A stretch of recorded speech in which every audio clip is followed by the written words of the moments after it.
Good morning. Thanks for being here. I'm Stephen Romo in for Joe and Savannah today. And we begin with the latest on that horrific South Korean plane crash that killed 179 people over the weekend. The investigation ramping up now that officials say they've recovered the Jeju airplane's 2 black boxes from the wreckage on Monday. These devices track flight data and cockpit communications, and they could give investigators key information on what went wrong on that flight. NBC News international correspondent Megan Fitzgerald joins us now from London with more on this. Megan, good morning to you. So what do we know so far about the timeline leading up to that crash, and what are investigators looking for from that black box data? Yes, Stephen, good morning to you. Look, this is an accident. This is a crash that happened within about 4 minutes time. So what we know is just before 9 o'clock local time, this pilot encounters a bird strike. He then issues a mayday. He contacts air traffic control to tell them that he's doing a go around. Literally within minutes, we see that aircraft making a landing onto the runway in what's described as a belly landing, where the bottom of that aircraft is just scraping up against the concrete there before it veers off and collides into that barrier. These black boxes are incredibly crucial. We know that 2 were recovered yesterday. They've been sent to a nearby lab to analyze. We understand that there has been damage to at least 1, but they're critical because this is the information that investigators need to understand what happened, why this happened, and to try and prevent this from happening again in future. Stephen? And Megan, you mentioned that barrier, that concrete wall at the end of the runway that the plane slammed into. Some aviation experts saying there were likely more deaths because of that barrier there. Have we heard any explanations about why the wall was there in the first place? So it's a great question, and we are learning new information. I want to read for you just a snippet of what investigators said, or what South Korean authorities said. They said the structure is there to support the structure installed to keep the equipment stable against wind and rain, since it's located outside. So it's a support structure that's outside. But they also said, South Korean officials say that they are going to be reviewing this installation regulations. They're going to be reviewing material restrictions. We know that this runway is closed until next week, January 7th. And so along with South Korean investigators, we're also going to be seeing a U.S.-led team by the NTSB, along with FAA investigators and Boeing investigators, trying to understand if that structure should have been there, still needs to be there. But keep in mind that South Korean officials have also said that a similar structure is at airports throughout the country. So again, this is most certainly something that they are going to be looking into closely. Certainly hope to find out more about that. Also, wanted to ask about the 2 people who incredibly survived this crash, Megan. How are they doing? And do we know, have they been able to get involved with the investigation at all yet? Yeah, Stephen, it's really remarkable that we're even talking about 2 survivors. We know that these were 2 crew members, a man and a woman, that were seated at the back of the aircraft. They were recovered from the wreckage, and they were conscious. We do know that the woman doesn't have, life-threatening injuries, but we don't know much more about her condition. We know that the man was taken to the hospital. He's in the ICU right now. He's experiencing severe trauma to his spine, along with many fractures. But look, you can bet that these 2 survivors may have some answers to what happened here. They are going to be a key, of course, in speaking with these investigators when the time is right. Seeing Stephen? that wreckage and knowing there were 2 survivors in it, just incredible. Megan Fitzgerald, thanks so much for that update this morning. All right, for more, let's bring in NBC News aviation analyst Captain John Cox. Good morning. Let's start, if you would, telling us your initial instincts here. What were your first thoughts when you saw the footage of the plane make that crash landing and then slam into that concrete barrier? Good morning, Stephen. The first thing I thought about was why was that concrete barrier there? That airplane was on the runway. It was under control. It was slowing down.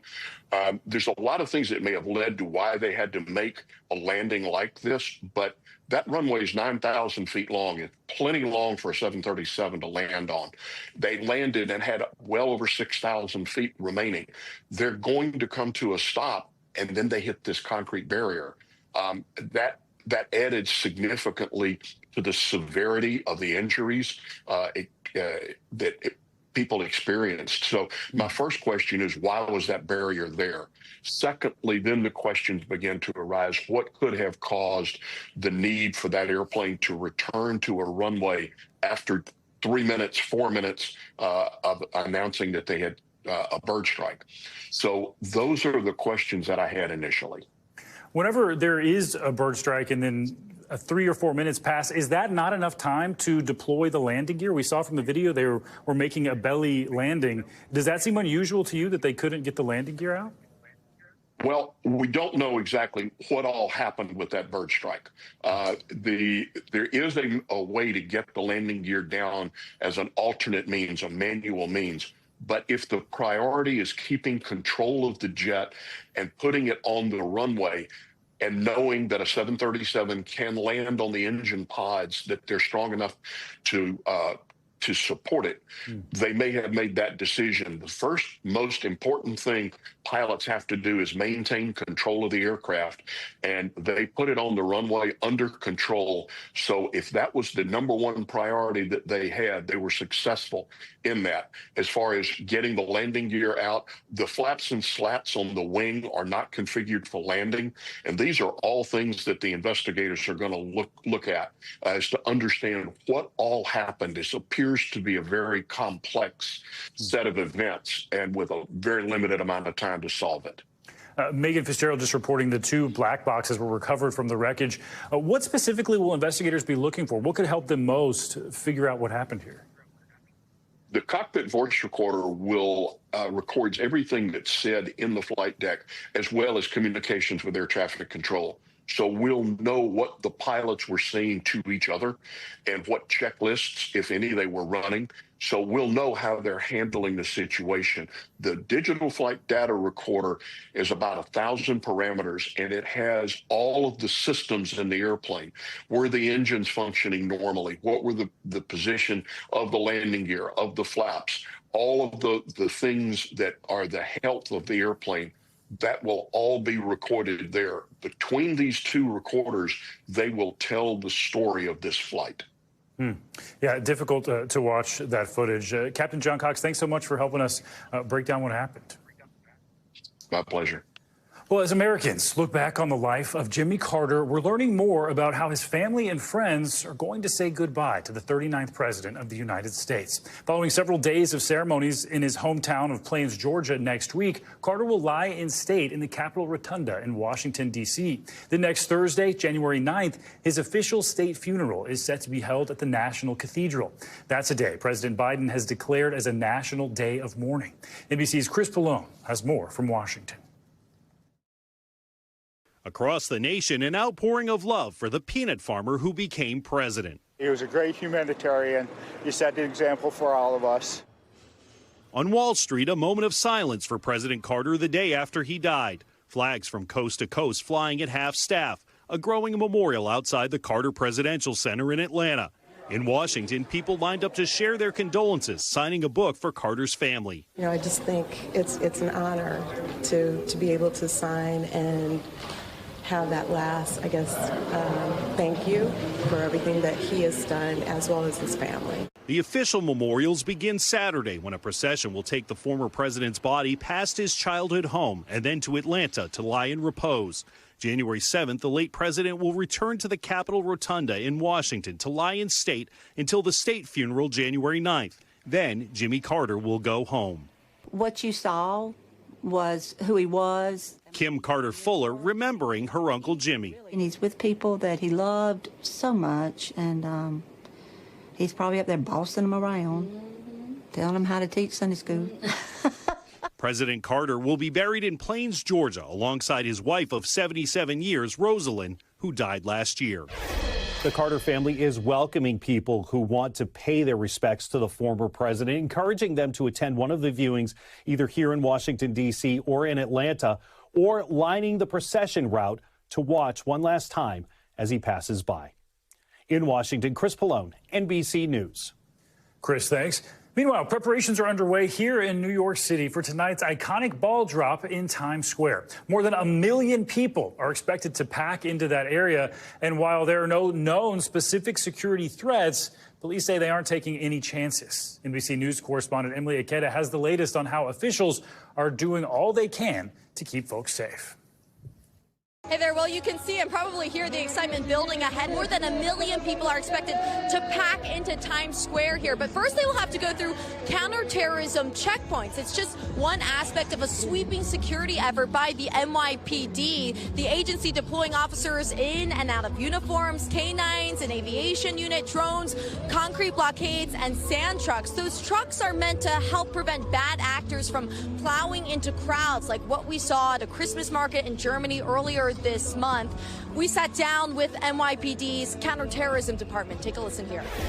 We calibrate our counterterrorism overlay based on lessons we learn from incidents, whether they happen here in our city or elsewhere around the world. So the vehicle ramming as a tactic is something that we've been guarding against for all of our large-scale events for several years. And law enforcement at all levels here say they remain concerned about potential targeting of this high-profile event. But at this time, the good news, they do not believe there are any specific threats. Back to you.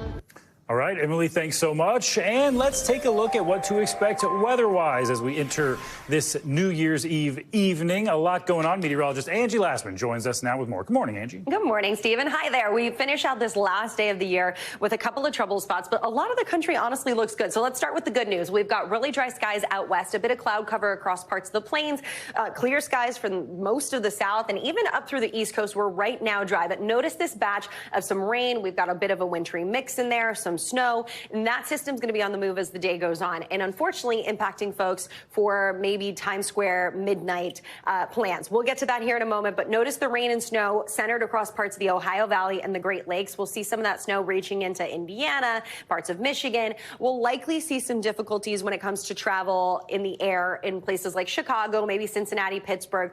I don't think there'll be widespread delays, but still with a little rain and a little snow, you know what can happen. That's going to go for slick roads as well, wet roads specifically across most of this area here, even as we get into the evening hours as this system works to the east. So I-70, I-96, I-80, all spots that likely will need a little more time if you're planning on hitting the roads. Now, that system, it's going to work to the east, as I mentioned, and it does bring some of that rain right into parts of the Northeast just in time for the evening hours. When it comes to Times Square, we'll likely see most of the heavy rain ending, but notice this is going to be draped across this region even as we get into 8 p.m. A couple of isolated thunderstorms too close to the coast. Places like Washington, D.C. could see that. And then on the backside of that, the first day of 2025, most of the rain clears New England by the morning hours, but we'll still see some snow showers left over, especially downwind of the lakes and in interior portions of the Northeast. Here's the ball drop forecast, the all-important forecast for New York City on New Year's Eve. Heavy rain, as I mentioned, likely going to end, but that doesn't mean we'll be dry. We'll still see some of these showers kind of sticking around.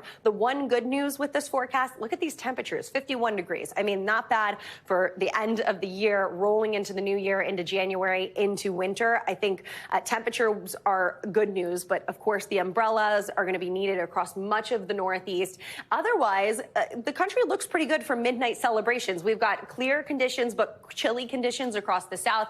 It'll be real chilly for parts of the northern plains and the Midwest. You can see teens are in place. And then we start to gear up for that next storm system out west. That's going to bring some rain and snow to the parts of the Pacific Northwest, Washington, Oregon, Northern California, all included in that. And we will, of course, kick off the new year with some widespread sunshine for the south. That's really the place to be here, I think, for the forecast for the first day of the year. Otherwise, the lake effect snow sticks with us, and we'll be watching that, Stephen, here as we get into the later parts of the day. But most of it will start to wrap up here by the time we get back to work on the backside of New Year's Day. So it's not all bad news. If you're looking for some sunshine, middle of the country is where you got to go. There you go. Here's some bad news, Angie. Oh, boy. Of course. You can't have an umbrella in Times Square. Well, that's true. You have to wear a have a poncho. Those are ugly. Well, Stephen, would you rather be soggy or cute? Why not both, Angie? Why not both? Thanks for watching. Stay updated about breaking news and top stories on the NBC News app or follow us on social media.